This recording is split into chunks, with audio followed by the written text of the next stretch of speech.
Hey, future COM114 students in Mrs. Bauer's class. We're here to talk to you about giving a speech. Would you rather give a speech like this or give a speech like this? So if you want to give a speech like this, keep listening to the video because all 5 of us have been in Mrs. Bauer's class and have learned a lot of tips and tricks on how to ace her speeches. So one thing as a high schooler that you can struggle with when preparing for a speech is procrastination. All of us struggle with this through high school, and I'm here to tell you some methods and ways that can help you with that. So one thing is planning on your calendar when your speech date is and different due dates that are due for preparing for your speech, like your note cards or your outline or whatever it may be. And also, one other thing is to stay organized and to break down that huge task of the speech into smaller tasks. So that will help you stay more organized and more efficient in your work. And another method that you can use is having an accountability partner. This provides a way for someone to keep you accountable and on your due dates and how progressive you are throughout the process. Mrs. Bauer, I have like all my thoughts in my head, but didn't really get them down on my note cards soon enough. Can I turn them in tomorrow? No. Really? Okay, Mrs. Bauer, this is my note cards for my speech. Oh, good. Thank you. Thanks.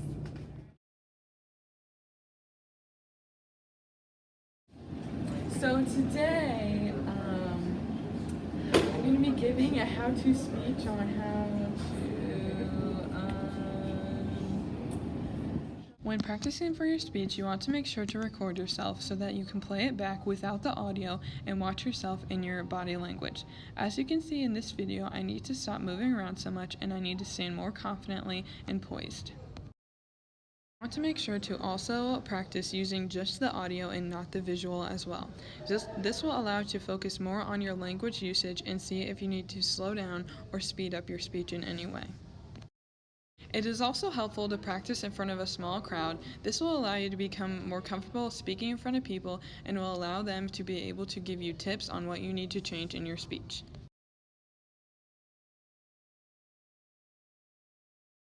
As you can see here, this outfit is not appropriate.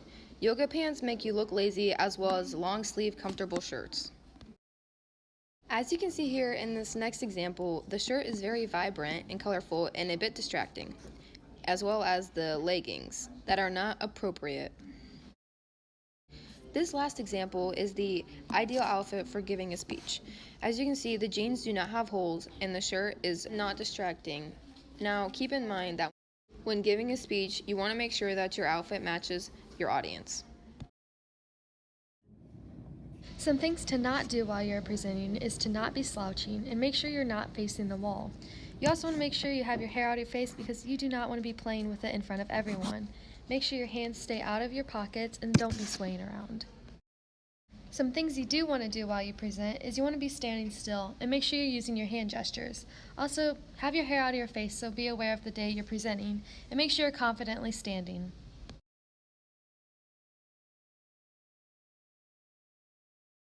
In W131 and COM114, one of the things that you'll do is annotate and read Chapter 16 in Communications in Everyday Life. And one of the sections in Chapter 16, it talks about being natural. And according to the book, it says the most effective way of delivering a presentation is by being as natural as possible. And just as we talked about earlier, one of the big things you can do to stay natural and be natural during your speech is to practice as much as you can by recording yourself, listening to yourself, and having others critique you.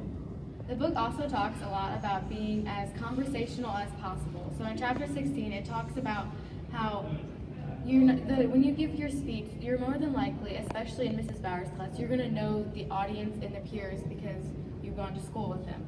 Another thing you can do by being more conversational is by just preparing for your speech and not procrastinating. That can help you be more conversational as well as more natural. Another thing that Chapter 16 talks about is how to act normal if any errors occur. One thing is, as we just talked about earlier, your body posture and your face is very important. So don't tell your audience that you made a mistake. Don't make a big deal out of the situation. Remember, don't procrastinate and get your check sent on time. Remember to be confident and mindful of the effective body positions. And remember, to dress for success. Remember, practice makes perfect, and in Miss Bauer's class, you will constantly be reminded of how much you should practice your speech. Always remember to be conversational, be natural, and if you make a mistake, don't make it obvious to your audience.